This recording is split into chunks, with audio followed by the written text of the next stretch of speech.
صاحب جس طرح سے ہم نے دیکھا انتخابات کے بعد جو سیاسی بحران پیدا ہوا اور اس پر اب آئی ایم ایف نے بھی جو سیاسی بحران کو ختم کرنے کی بات کی ہے، اب آپ کیا دیکھ رہے ہیں کہ ملکی مفاد کے لیے تمام سیاسی جماعتوں کو اکٹھے ہونے کی ضرورت ہے، اور خاص طور پر پاکستان تحریک انصاف جو ہے غیر مشروط مذاکرات کے لیے راضی ہوتی ہوئی آپ کو دکھائی دے رہی ہے؟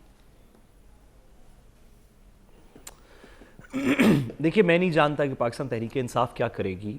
یہ تو کوئی ان کی پارٹی کا بندہ ہی بتا سکتا ہے، یا ان کی اس میں کیا نیگوسیشن پوزیشن ہے، یا وہ کیا ان کا اس میں ان کی اس میں امید کیا ہے، یا ان کا حاصل اس میں سے کیا ہوگا. لیکن آئی ایم ایف والی بات کے اوپر میں گزارش کرتا چلوں کہ پاکستان کے اندر ہم پولیٹیکل سٹیبلٹی اس لیے چاہتے ہیں کیونکہ پاکستان کی ضرورت ہے. ہم پاکستان کی پولیٹیکل سٹیبلٹی اس لیے نہیں چاہتے کیونکہ آئی ایم ایف کے دو گوروں نے ہمیں کہا ہے، یا ہمارے کچھ دوستوں نے کسی اور ملک سے کہا ہے، یا کوئی اور انویسٹر ہے جو کہ ہماری بات نہیں مان رہا اور اس کے کہنے کے اوپر ہم پولیٹیکل سٹیبلٹی چاہتے ہیں. یہ وجہ نہیں ہے. پاکستان کی پولیٹیکل سٹیبلٹی ہم اس لیے چاہتے ہیں کیونکہ پاکستان کی عوام کی یہ چوائس ہے، کیونکہ پاکستان کی ریاست کی یہ چوائس ہے، کیونکہ پاکستان کے آئین کی یہ چوائس ہے، اور پاکستان کی ترقی کی بھی یہی ضامن ہے. جی میں عدیل صاحب کی بات سے ڈس ایگری اس وجہ سے نہیں کر سکتا کیونکہ عدیل صاحب نے جتنی باتیں اب تک ہمیں بتائیں سیاست کے بارے میں، اسٹیبلشمنٹ کے پوائنٹ آف ویو کے بارے میں، دیگر سیاسی پوزیشنز کے بارے میں، تو وہ درست نکلیں. تو میں ان سے ڈس ایگری نہیں کرتا، لیکن میں سمجھنا چاہتا ہوں اس بات کو کہ ایک جمہوریت کے اندر یہ جو بات ہے کہ یہ ایک مس کیلکولیشن ہے کہ پبلک پریشر بڑھے گا تو کوئی نیگوسیشن ہو سکے گی، یا کوئی مطالبات تسلیم ہوں گے کسی کے. میں پوچھنا چاہتا ہوں کہ یہ کیوں مس کیلکولیشن ہے؟ ایسی جمہوریتیں دنیا کے اندر موجود ہیں جہاں پہ ایک شخص ایک بینر پکڑ کے کسی ایک چوک میں کھڑا ہو جائے تو حکومت وقت جا کے اس سے پوچھتی ہے کہ بتاؤ کیا بات ہے، ہم تمہارے مسئلے سالو کرتے ہیں. ایک شخص. اس کی اگزامپلز ہیں، میں ایسے ہی لفظی بات نہیں کر رہا. آپ اسکینڈینیویا میں چلے جائیں، اس کی اگزامپلز ہیں. یورپ میں چلے جائیں، اس کی اگزامپلز ہیں. ساؤتھ لیٹن امریکہ میں اس کی اگزامپلز ہیں کہ ایک شخص ایک بورڈ پکڑ کے کھڑا ہوا تھا کسی چوک میں، اور حکومت نے وفد بھیجا کہ بتائیں کہ آپ کا کیا مسئلہ ہے. کتنے لوگ اکٹھے ہوں گے تو ہم اپنی جمہوریت میں لوگوں کی بات سنیں گے؟ خواہ وہ لوگ کوئی ایک مطالبہ کر رہے ہوں، خواہ وہ سستی بجلی کی بات کر رہے ہوں، یا بہتر آٹے کی قیمت کی بات کر رہے ہوں، یا کسی سیاسی مسئلے پہ بات کر رہے ہوں. حکومت وقت کو، میں اس میں ریاست کی بات نہیں کر رہا، نیگوسیشن، پولیٹیکل نیگوسیشن ریاست سے نہیں ہوتی، پالیٹکس کی نیگوسیشن پالیٹکس کے اندر ہوتی ہے.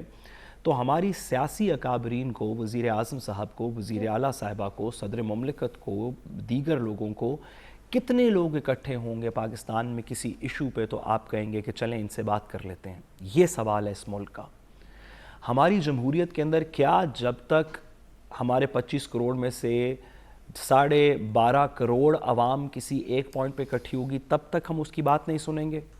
یا ہم مائنورٹیز کے ساتھ، آپ اس کو مائنورٹیز سمجھ لیں، آپ کہیں کہ وہ 25 کروڑ میں سے 10,000 لوگ ہیں ٹوٹل، 25,000 لوگ ہیں ٹوٹل، 40,000 لوگ ہیں ٹوٹل، چلیں آپ اس کو بھی چھوڑ دیں، آپ کہیں 200 بندہ ہے ٹوٹل. اگر 200 بندہ کسی بھی ایشو کے اوپر، وہ مہنگائی کا ایشو ہو، آٹے کا ایشو ہو، بجلی کا ایشو ہو، سیاست کا ایشو ہو، اریسٹس کا ایشو ہو، کسی بھی ایشو کے اوپر اگر 200 بندہ ہمارے کسی شہر کے اندر، پاکستان کے طول و عرض میں، گلگت سے لے کے گوادر تک اگر کہیں پہ کھڑا ہو جائے تو کیا سیاستدان یہ کہہ کے، یا حکومت وقت یہ کہہ کے چلے جائیں گے کہ یہ تو صرف 200-250 لوگ ہیں اور پبلک پریشر سے چیزیں نہیں بدلتی؟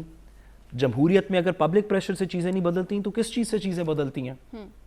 اگر تو آپ کا خیال ہے کہ پبلک پریشر کے علاوہ کسی چیز سے چیز بدلے گی، پالیسی بدلے گی، اقدامات بدلیں گے، تو پھر اس کو جمہوریت نہ کہیں.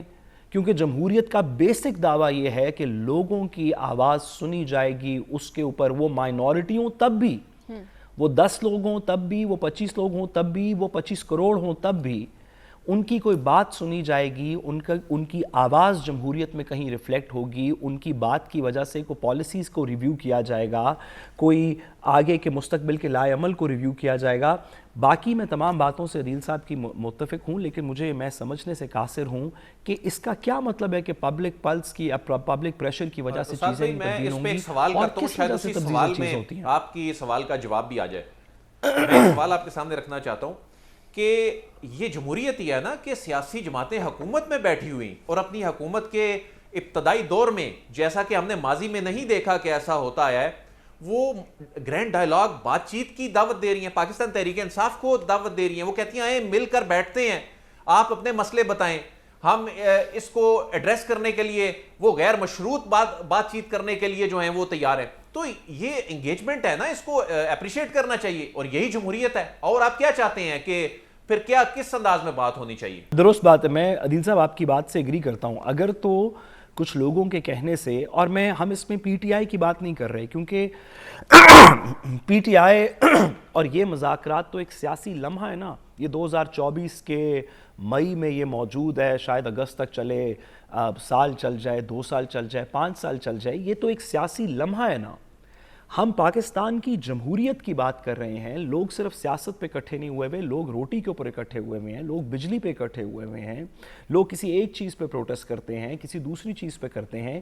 کہ کیا ہوگا اس ملک کی جمہوری کلچر میں, خواہ پی ٹی آئی کی گورنمنٹ ہو اور بلوچستان کا پارا چنار کے مسئلے ہوں جہاں پہ عمران خان صاحب نہیں گئے تھے, یا آج کی حکومت ہو, یا کاکڑ صاحب کی حکومت ہو اور اسلام آباد میں پروٹیسٹ ہو رہی ہو, کیا ہوگا ہمارے جمہوری کلچر میں کہ ہم ایک شخص کو, 2 اشخاص کو, 3 اشخاص کو جو کسی ایک بات پہ پروٹیسٹ کر رہے ہیں یا اپنی ڈیمانڈز پٹ فارورڈ کر رہے ہیں, کہ ہم ان کو ریسپیکٹ سے, ڈگنیٹی سے, شائستگی سے, ایک حکومت, ایسی حکومت جو ان کی حکومت ہے, جو ان کے لیے تشکیل دی گئی ہے, اس طرح ان سے بات کریں گے, بجائے کہ یہ کہیں کہ جب تک یہ نہیں ہوتا اور جب تک وہ نہیں ہوتا.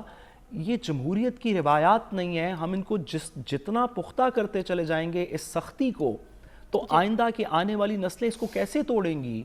کون سنے گا کل کو بات ایک دوسرے کی؟ یہ لمحہ تو گزر جائے گا, لیکن جمہوریت میں جو مائنورٹی کی 1 2 4 بندوں کی اپینین ہے یا میجورٹی کی اپینین ہے, اس کو سننے کا طریقہ کیا ہے؟ جی بالکل, سننے کا طریقہ ہونا چاہیے. بالکل